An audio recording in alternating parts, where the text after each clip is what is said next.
ನಿಮ್ಮ ಆಧಾರ್ ಕಾರ್ಡ್ಗೆ ಹಳೆಯ ಮೊಬೈಲ್ ನಂಬರ್ ಲಿಂಕ್ ಇದೆಯಾ ಅಥವಾ ನೀವೇನಾದ್ರೂ ಹೊಸ ನಂಬರ್ ತಗೊಂಡು ಅದನ್ನ ಲಿಂಕ್ ಮಾಡಬೇಕು ಅಂತ ಅನ್ಕೊಂಡಿದ್ದೀರಾ? ಹಾಗಾದ್ರೆ ಖಂಡಿತ ಈ ಒಂದು ವಿಡಿಯೋ ನೋಡಿ ನಿಮ್ಗೆ ಹೆಲ್ಪ್ ಆಗುತ್ತೆ. ಹೌದು, ನೀವು ಯಾವುದೇ ಆಧಾರ್ ಕೇಂದ್ರಕ್ಕೂ ಹೋಗದೇನೆ ನೀವು ಮನೆಯಲ್ಲೇ ಕೂತ್ಕೊಂಡು ನಿಮ್ಮ ಮೊಬೈಲ್ ಅಲ್ಲಿ ಆಧಾರ್ ಕಾರ್ಡ್ಗೆ ಮೊಬೈಲ್ ನಂಬರ್ನ ಚೇಂಜ್ ಮಾಡ್ಕೊಳ್ಬಹುದು. ಯಾವ ರೀತಿಯಾಗಿ ಅಂತ ಕಂಪ್ಲೀಟ್ ಮಾಹಿತಿನ ಈ ಒಂದು ವಿಡಿಯೋದಲ್ಲಿ ನಾನು ನಿಮ್ಗೆ ತಿಳಿಸ್ಕೊಡ್ತಾ ಇದ್ದೀನಿ. ಮೊದಲಿಗೆ ನೀವು ಪ್ಲೇಸ್ಟೋರ್ಗೆ ಹೋಗ್ಬಿಟ್ಟು ಆಧಾರ್ ಆ್ಯಪ್ ಡೌನ್ಲೋಡ್ ಮಾಡ್ಕೊಳ್ಳಿ. ನಾನು ಆಲ್ರೆಡಿ ಆಧಾರ್ ಆ್ಯಪ್ ಡೌನ್ಲೋಡ್ ಮಾಡ್ಕೊಂಡಿದ್ದೇನೆ. ನಂತರ ನಿಮಗೆ ಈ ರೀತಿ ಒಂದು ಇಂಟರ್ಫೇಸ್ ಬರುವಂಥದ್ದು. ಅಲ್ಲಿ ಕೆಳಗಡೆ ಕಂಟಿನ್ಯೂ ಟು ರಿಜಿಸ್ಟರ್ ಮೇಲೆ ಕ್ಲಿಕ್ ಮಾಡಿ. ನಂತರ ನಿಮಗೆ ಇಲ್ಲಿ ನಿಮ್ಮ ಆಧಾರ್ ನಂಬರ್ ಎಂಟ್ರಿ ಮಾಡಲಿಕ್ಕೆ ಬರುತ್ತೆ. ನಿಮ್ಮ ಆಧಾರ್ ನಂಬರ್ನ ನೀವಿಲ್ಲಿ ಎಂಟ್ರಿ ಮಾಡ್ಕೊಳ್ಳಿ. ಆಧಾರ್ ನಂಬರ್ ಎಂಟ್ರಿ ಮಾಡಿದ ತಕ್ಷಣ ಕನ್ಫರ್ಮ್ ಆಧಾರ್ ನಂಬರ್ ಮೇಲೆ ಕ್ಲಿಕ್ ಮಾಡಿ. ನಂತರ ಇಲ್ಲಿ ಟರ್ಮ್ಸ್ ಅಂಡ್ ಕಂಡೀಷನ್ ಎಲ್ಲ ಓದ್ಬಿಟ್ಟು ಅಲ್ಲಿ ಬಾಕ್ಸ್ ಮೇಲೆ ರೈಟ್ ಮಾರ್ಕ್ ಮೇಲೆ ಟಿಕ್ ಮಾಡಿ. ನಂತರ ಕಂಟಿನ್ಯೂ ಮೇಲೆ ಕ್ಲಿಕ್ ಮಾಡಿ. ನಂತರ ನಿಮಗೆ ನಿಮ್ಮ ಆಧಾರ್ ಕಾರ್ಡ್ಗೆ ಲಿಂಕ್ ಇರೋ ಮೊಬೈಲ್ ನಂಬರಿಂದ ಮೆಸೇಜ್ ಹೋಗುತ್ತೆ, ಕನ್ಫರ್ಮೇಶನ್ ಮೆಸೇಜ್. ಆಧಾರ್ ಕಾರ್ಡ್ಗೆ ಲಿಂಕ್ ಇರೋ ಮೊಬೈಲ್ ನಂಬರ್ ನಿಮ್ಮ ಮೊಬೈಲ್ಗೆ ಇರಬೇಕು, ಹಾಗೆ ಅದಕ್ಕೆ ರೀಚಾರ್ಜ್ ಕೂಡ ಇರಬೇಕಾಗತ್ತೆ. ಅದರಿಂದ ಕನ್ಫರ್ಮೇಶನ್ ಮೆಸೇಜ್ ಹೋಗುವಂಥದ್ದು ನೋಡ್ಬೋದು, ಹೋಗ್ತಾ ಇದೆ. ನಂತರ ನಿಮಗೆ ಸ್ಟಾರ್ಟ್ ಫೇಸ್ ಅಥೆಂಟಿಕೇಶನ್ ಅಂತ ಬರುತ್ತೆ. ನೀವಿಲ್ಲಿ ಸೆಲ್ಫಿ ಮುಖಾಂತರ ನಿಮ್ಮ ಫೇಸ್ ಕ್ಯಾಪ್ಚರ್ನ ಮಾಡಬೇಕಾಗತ್ತೆ. ಅಲ್ಲಿ ನೋಡಬಹುದು ಯಾವ್ಯಾವ ರೀತಿಯಾಗಿ ನೀವು ಫೇಸ್ನ ಕವರ್ ಮಾಡಬೇಕಂತ ಕೊಟ್ಟಿದ್ದಾರೆ. ಅದ್ರ ಮೇಲೆ ಕ್ಲಿಕ್ನ ಮಾಡಿ. ನೀವು ಅಲ್ಲಿ ಕ್ಯಾಮರಾ ಸರ್ಕಲ್ ಒಳಗೆ ನಿಮ್ಮ ಕಣ್ಣು ಬ್ಲಿಂಕ್ ಮಾಡಿದ್ರಾಯ್ತು, ಅಲ್ಲಿ ಹೇಗೆ ಹೇಳುತ್ತೋ ಆ ಥರ ಮಾಡಿ. ನಂತರ ನೋಡಬಹುದು ಫೇಸ್ ಅಥೆಂಟಿಕೇಶನ್ ಆದ ತಕ್ಷಣ ನಮಗೆ ಈ ರೀತಿ ಇಂಟರ್ಫೇಸ್ ಬರುವಂಥದ್ದು. ಅಲ್ಲಿ ಕಂಟಿನ್ಯೂ ಮೇಲೆ ಕ್ಲಿಕ್ ಮಾಡಿ. ಕ್ಲಿಕ್ನ ಮಾಡಿಕೊಂಡ್ರೆ ನಿಮ್ಮ ಹೆಸರೆಲ್ಲ ಬರುತ್ತೆ ಆಸ್ ಪರ್ ಆಧಾರ್. ಹಾಗೆ ಅಲ್ಲಿ continue to set up pin ಅಂತ ಬರ್ತಾ ಇದೆ. ಅಂತಂದ್ರೆ ಇಲ್ಲಿ ಈ ಆ್ಯಪ್ಗೆ ಒಂದು ಸೆಕ್ಯೂರಿಟಿ ಪಿನ್ ತರ ನೀವು 6 ಸಂಖ್ಯೆಯ ಪಿನ್ನ ಸೆಟ್ ಮಾಡಬೇಕು.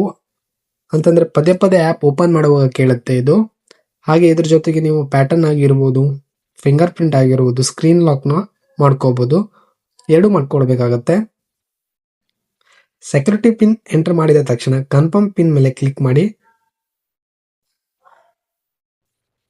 ಕ್ಲಿಕ್ ಮಾಡಿದ್ರೆ ನೋಡಬಹುದು ನಾನು ಆವಾಗಲೇ ಹೇಳಿದ ಹಾಗೆ ಫಿಂಗರ್ ಪ್ರಿಂಟ್ ಅಥವಾ ಇದು ಕೇಳ್ತಾ ಇದೆ. ನೀವು ಅದು ಬೇಕಿದ್ರೆ ಹಾಕ್ಬೋದು, ಇಲ್ಲದಿದ್ರೆ ಡಿಸ್ಅಗ್ರಿ ಮಾಡಬಹುದು. ನಂತರ ನಿಮ್ಮ ವೆರಿಫಿಕೇಶನ್ ಸಕ್ಸಸ್ಫುಲ್ ಆಗುತ್ತೆ, ರಿಜಿಸ್ಟ್ರೇಷನ್ ಸಕ್ಸಸ್ಫುಲ್ ಆಗುತ್ತೆ ಅಂತ ಹೇಳ್ಬೋದು. ನಿಮ್ಮ ಆಧಾರ್ ಸಂಖ್ಯೆ ಎಲ್ಲ ಡೌನ್ಲೋಡ್ ಮಾಡ್ಕೊಳ್ಬಹುದು. ಅಲ್ಲಿ ಸಾಕಷ್ಟು ಆಪ್ಷನ್ ನಿಮ್ಗೆ ಅಲ್ಲಿ ಬರುವಂತದ್ದು, ಡೌನ್ಲೋಡ್ ಆಧಾರ್ ಹಾಗೆ ಬಯೋಮೆಟ್ರಿಕ್ಸ್ ಅನ್ಲಾಕ್ ಎಲ್ಲ ಬರ್ತಾ ಇದೆ.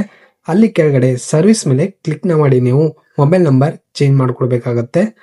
ಅಲ್ಲಿ ನೋಡಬಹುದು ಸರ್ವಿಸ್ ಅಂತ ಇದೆ ನೋಡಿ, ಅದ್ರ ಮೇಲೆ ಕ್ಲಿಕ್ ಮಾಡಿ. ಕ್ಲಿಕ್ನ ಮಾಡ್ಕೊಂಡ್ರೆ ಲೋಡಿಂಗ್ ಆಗುತ್ತೆ ನೋಡಬಹುದು. ನಂತರ ನಿಮ್ಗೆ ಇಲ್ಲಿ 4 ಆಪ್ಷನ್ ತೋರಿಸ್ತಾ ಇದೆ. ಇದರಲ್ಲಿ ನೀವು ಆಧಾರ್ ಕಾರ್ಡ್ ಅಲ್ಲಿ ಏನೇನು ಚೇಂಜಸ್ ಬೇಕು ಮಾಡಬಹುದು. Mobile number, address update, email update ಎಲ್ಲ ಮಾಡಬಹುದು. ನಾನೀಗ ನಿಮ್ಗೆ ಮೊಬೈಲ್ ನಂಬರ್ ಅಪ್ಡೇಟ್ ಮಾಡೋದು ಹೇಗೆ ಅಂತ ತೋರಿಸ್ತಿದ್ದೀನಿ. ಅಲ್ಲಿ ಮೊಬೈಲ್ ನಂಬರ್ ಅಪ್ಡೇಟ್ ಮೇಲೆ ಕ್ಲಿಕ್ ಮಾಡಿದ್ರೆ ನಿಮ್ಗೆ ಈ ರೀತಿ ಒಂದು ಇಂಟರ್ಫೇಸ್ ಬರುವಂತದ್ದು. ಅಲ್ಲಿ 15 ಡೇಸ್ ಒಳಗೆ ಆಗುತ್ತೆ ಅಂತ ಇದೆ. ಹಾಗೆ 75 ರೂಪೀಸ್ ಪ್ರೊಸೆಸಿಂಗ್ ಫೀ ಇರುತ್ತೆ. ಅಲ್ಲಿ ಹೇಳಿದಾಗೆ 15 ದಿನ ಅಂತ ಇರುತ್ತೆ, ಬಟ್ 15 ದಿನ ತಗೊಳ್ಳಲ್ಲ. ಜಸ್ಟ್ 2 ಡೇಸ್ ಒಳಗೆ ಮೊಬೈಲ್ ನಂಬರ್ ಚೇಂಜ್ ಆಗುತ್ತೆ. ನಂತರ ನೀವು ಕಂಟಿನ್ಯೂ ಮೇಲೆ ಕ್ಲಿಕ್ ಮಾಡಿ. ನಂತರ ನಿಮ್ಗೆ ಇಲ್ಲಿ ಹೊಸ ಮೊಬೈಲ್ ನಂಬರ್ ಕೇಳ್ತಾ ಇದೆ. ನಿಮ್ಮ ಓಲ್ಡ್ ಮೊಬೈಲ್ ನಂಬರ್ ಅಲ್ಲ, ನೀವು ಯಾವ ನಂಬರ್ ಹಾಕಬೇಕು ಅಂತ ಇದ್ದೀರೋ ಆ ಒಂದು ಮೊಬೈಲ್ ನಂಬರ್ನ ನೀವು ಇಲ್ಲಿ ಎಂಟ್ರಿ ಮಾಡ್ಕೊಳ್ಳಿ. ನಾನು ಕೂಡ ಮೊಬೈಲ್ ನಂಬರ್ ಎಂಟ್ರಿ ಮಾಡಿ ನಂತರ ಸೆಂಡ್ OTP ಮೇಲೆ ಕ್ಲಿಕ್ ಮಾಡಿ. ಆ ಒಂದು ಹೊಸ ಮೊಬೈಲ್ ನಂಬರ್ಗೆ OTP ಹೋಗುವಂಥದ್ದು. ಆ ಒಂದು OTPನ ನೀವು ಇಲ್ಲಿ ಎಂಟ್ರಿ ಮಾಡ್ಕೊಳ್ಬೇಕಾಗತ್ತೆ. OTP ಎಂಟ್ರಿ ಮಾಡಿದ ತಕ್ಷಣ ನಿಮ್ಗೆ ಇಲ್ಲಿ ನಿಮ್ಮ ಓಲ್ಡ್ ನಂಬರ್ ಹಾಗೆ ನಿಮ್ಮ ನ್ಯೂ ನಂಬರ್ ಎರಡು ತೋರಿಸುತ್ತೆ. ನಂತರ ನೀವು ಕಂಟಿನ್ಯೂ ಟು ಫೇಸ್ ಅಥೆಂಟಿಕೇಶನ್ ಅಂತ ಕ್ಲಿಕ್ ಮಾಡಿ. ಸ್ಟಾರ್ಟಿಂಗ್ ಅಲ್ಲಿ ನೀವು ಯಾವ ರೀತಿಯಾಗಿ ನಿಮ್ಮ ಒಂದು ಫೇಸ್ ಅಥೆಂಟಿಕೇಶನ್ ಮಾಡಿದ್ರೋ ಅದೇ ರೀತಿಯಾಗಿ ನೀವು ಸೆಲ್ಫಿ ಮುಖಾಂತರ ನಿಮ್ಮ ಫೇಸ್ ವೆರಿಫಿಕೇಶನ್ ಮಾಡುವಂಥದ್ದು. ಫೇಸ್ ವೆರಿಫಿಕೇಶನ್ ಆದ ತಕ್ಷಣ ನಿಮ್ಗೆ ಇಲ್ಲಿ ನೋಡಬಹುದು old number two new number ಅಂತ ತೋರಿಸ್ತಾ ಇದೆ. ನಂತರ ನೀವು ಇಲ್ಲಿ ಪೇಮೆಂಟ್ ನ ಮಾಡಬೇಕಾಗುತ್ತೆ. ಪ್ರೊಸೆಸಿಂಗ್ ಫೀ 75 ರೂಪೀಸ್ ಇರುತ್ತೆ. ಅದ್ರ ಮೇಲೆ ಕ್ಲಿಕ್ ನ ಮಾಡಿ. ನಂತರ ನಮ್ಗೆ ಇಲ್ಲಿ UPI ಆಪ್ಷನ್ ಹಾಗೆ ಡೆಬಿಟ್ ಕಾರ್ಡ್ ಆಪ್ಷನ್ ಎಲ್ಲ ಇರುವಂತದ್ದು. ಅದ್ರ ಮುಖಾಂತರ ನೀವು ಇಲ್ಲಿ ಪೇಮೆಂಟ್ ನ ಮಾಡಬೇಕಾಗುತ್ತೆ. ನೋಡಬಹುದು ನೀವು ಇಲ್ಲಿ phone pay, Google pay, Paytm ಮುಖಾಂತರ 75 ರೂಪೀಸ್ ಪೇಮೆಂಟ್ ಮಾಡಿದ್ರೆ ಆಯ್ತು, ಸಕ್ಸಸ್ಫುಲ್ ಆಗಿ ನಿಮ್ಮ ಮೊಬೈಲ್ ನಂಬರ್ ಚೇಂಜ್ ಆಗುತ್ತೆ.